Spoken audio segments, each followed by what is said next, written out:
Welcome into the Ravens Rundown. We are brought to you by Prize Picks, and we're so appreciative you guys are hanging out with us. My name is Joey Peterson, and coming up on today's show, I'm going to give you my perfect four-step plan for the Baltimore Ravens for OTAs and then training camp, of course, with everything that we know and all the players you've added over the last couple of months with draft, UDFAs, and any free agents you've signed since then. I do want your opinions, though, okay? Act like the teacher. Get out those red pens. How do you feel like the Ravens have done this offseason so far? Okay, I'm talking about from firing John Harbaugh to now. Give them a grade, A, B, C, D, or F down below in the comment section. My number one plan of action, okay, the number one thing we've got to lock down is getting a trade done for a center. Because right now, you feel great about the majority of your roster. And this position is the only one that I would feel horrible about if the season started tomorrow. And I get it. There's a lot of Corey Bullock fans probably watching this video right now.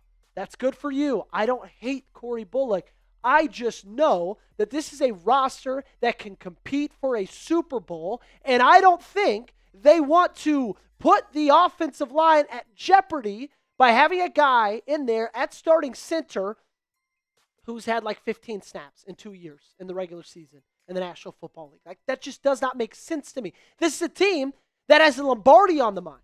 They want to be a little bit more shored up at that spot. So, like, it's nothing. It's Corey. It's just, look, they've got big expectations. And that's a very big, loose end right there. And we got to remind you what Jameson Hensley said. Ravens Insider just the other day.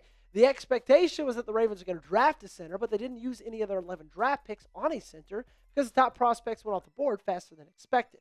At this point, it really looks like the Ravens starting center is currently on another team's roster, and Ravens general manager Eric DeCosta mentioned the possibility of exploring a trade. DeCosta has insisted the Ravens have a plan, and come September, they'll have their best team out there on the field. I have three realistic options, in my opinion, to look for when it comes to a center trade. Garrett Bradbury with the Bears. They just drafted Logan Jones in the second round. So that's a guy that they traded for in March, but they could look to deal again because they feel good about their rookie. Aaron Brewer of the Dolphins would be my number one option, most expensive. Dolphins love him, but man, he's one of the best centers in the league. And then Erik McCoy of the Saints, a little bit riskier given his injury history, but when he's healthy, he's a really, really good player. Number two, extend Lamar Jackson, okay? After you trade for a center, go ahead and keep the guy in that quarterback spot that he is going to be protecting.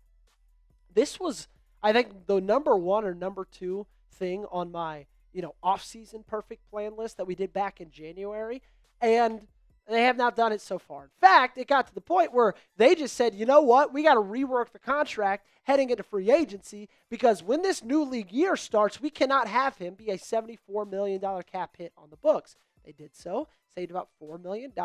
He's now down to $34.4 million of a cap hit in 2026, but that jumps up to almost $90 million in 2027. So you have to get an extension done. No ifs, ands, or buts about it. And I don't care about the way that he played in 2025. I want Lamar Jackson to be the quarterback of Baltimore, okay? Don't forget, anonymous NFL agent told Jason La Canfora the other day, it's pretty simple. You're giving us a significant increase on the Prescott deal. That's not even a discussion. We are asking for 100% guarantees, again, and not wavering. And yes, we're absolutely willing to play that trade demand card. Kicking the can only gives Lamar more power. Lamar has him by the balls. If he doesn't get what he wants now, he almost has to get it by March, given the $90 million cap hit, and they will have to trade him. That's where this is heading. It's one of those two outcomes.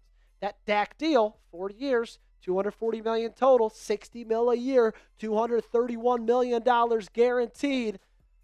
Look, I think at the end of the day, if you're going to win a Super Bowl in the next couple of years, it's because of Lamar Jackson. So I get that it seems like a lot. Guess what? Salary cap goes up every year, as do these contracts. That's just the price of having a really, really good quarterback. Would you pay Lamar $60 million a year? Let me know your answer down below in the comment section. We got more plans coming up in a second, but I do have to give a shout out the sponsor of today's show, our great friends over at Prize Picks, also known as America's #1 sports picks app. My favorite thing about Prize Picks is how easy it is to use. Okay, all you got to do is pick more or less on a few player stats and lock in your lineup. Just go with your gut, and if you know ball, guess what? You can win money. I have been crushing it on Prize Picks recently. I told y'all earlier in the week, but last week, my wife, Kenan, and I withdrew over $150 in Prize Picks winning. I'm not lying to you. Got to the point where she was like, hey, look, can we keep on playing Prize Picks? And I said, sure. You're feeling good. If we're feeling hot about it, let's keep doing it. I do have a lineup for season-long projections for the rookies. Less on Fernando Mendoza regular season game started. Less on Jeremiah Love rushing yards. And more on Jordan Tyson receiving yards. With that 3-pick power play, all picks hit. 20 to win 120. So download the Prize Picks app today and use code HMA when you play your first $5 lineup to receive $50 in lineups. It's code HMA when you play your first $5 lineup to get an extra $50 in lineups. Prize Picks. Clickable link to download the app is in the comments and description of today's video. All right, on to number 3. I think you should sign a veteran edge rusher. Then I get the pushback on that. A lot of people want to say, Joey, they've got a lot of young guys in that room with Zion Young and Mike Green. And if you sign a veteran, that could stunt their growth. And I get what you're saying 100%. I hear you. I see you. But also, I think those guys are still question marks. And we saw what an edge rusher room that wasn't good enough last year. We saw what that looked like. It was miserable. And I don't feel good about Adisa Isaac at all being the 5th best edge rusher on this roster. And you've still got a lot of really good options. Now, this doesn't necessarily have to be done tomorrow. A lot of these guys, you're probably going to wait to sign them until after the season starts so that way they don't have fully guaranteed deals like Jadeveon Clowney did with the Cowboys last year. That's my #1 available guy. He's been in Baltimore before. He loved it in Baltimore. Still think he's got some juice left in him. But I think a lot of these guys would be pretty solid options that I would hope Baltimore would look at. And last up, this one a little bit, kind of a double move. Trade Bateman, sign a veteran wide receiver. Okay? Look, I am done with Rashad Bateman. I'm over it. I gave him every single ounce of my love and hope last offseason, and it got burned last year. I get it. He's this team's wide receiver too, but guess what? You got a crowded room now.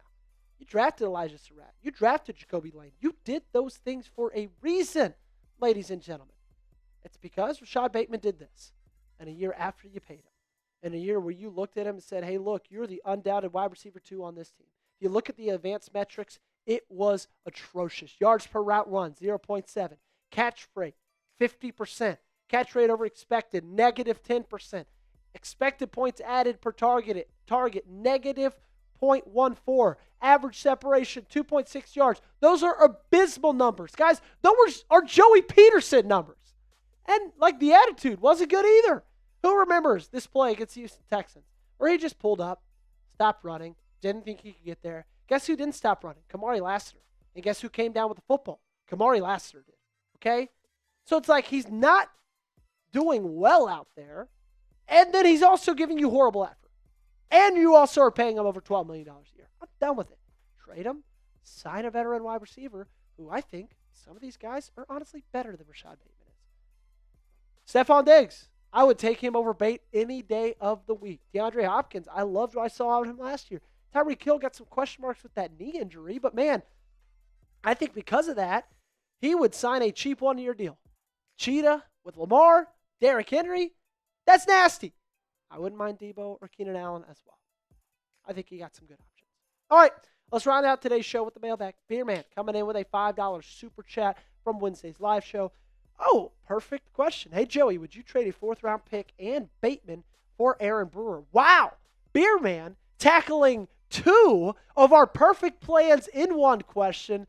That's some king stuff right there, my friend. I don't know about a 4th.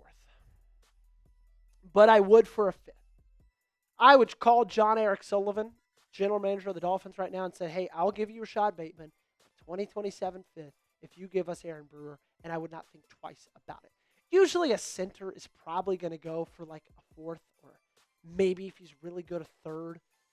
But, man, I don't know. The center market's weird because center trades don't happen a lot, so you really just don't have a ton to go off of. I could be convinced for a 4th, though. I promise you. Adrian Mormon, 5. Hey, Joey, great show. Which one are you more excited about, the defense or the offense or special teams? Ooh, that's a good question. I think, hot take, I'm always going to be excited for the offense with Lamar Jackson as your QB. I'm more excited for the defense because Jesse Minter is your head coach. I cannot wait to see the changes I see in effort, in physicality, and just in production in general. So that's my answer. Isaac 12, what's one player other than Linderbaum that you would rather not have lost in free agency? And do you think this is the perfect set of events since Luke's kick? I do think it's been a pretty awesome offseason. Love that you moved on from Harbaugh. Really like what you did in the draft. Love the hire of Jesse Minter. Free agent, I would have rather keep. I got to see who he lost real quick, okay? Ravens lost free agents. Yeah, Isaiah Likely is one that automatically comes to mind. And you said other than Linderbaum. I think that's going to be Draymond or Likely. Probably Likely because I don't think you filled that need for a pass-catching tight end as well. So that's my official answer. Sam Brighton, what do you think the Ravens do with Bateman? I think my gut tells me they're not going to move him. He's going to be on this team. And I think this is last year, though, in Baltimore. I think, after this will be the end of Rashad Bateman in the Charm City. You should make 5 random guesses about the season, revisit them in Week 18. That is a video that will come up, at some point in the summer. I believe we call it our it's one of our prediction segments where we do 5 hot takes. And I'm very curious, actually, now that you say it, I wonder how long it would take me to find last year's because they're actually pretty funny to look back at because, you can often get them very, very wrong. I know last year I said I thought Kyle Hamilton was going to win Defensive Player of the Year. Unfortunately, that did not happen.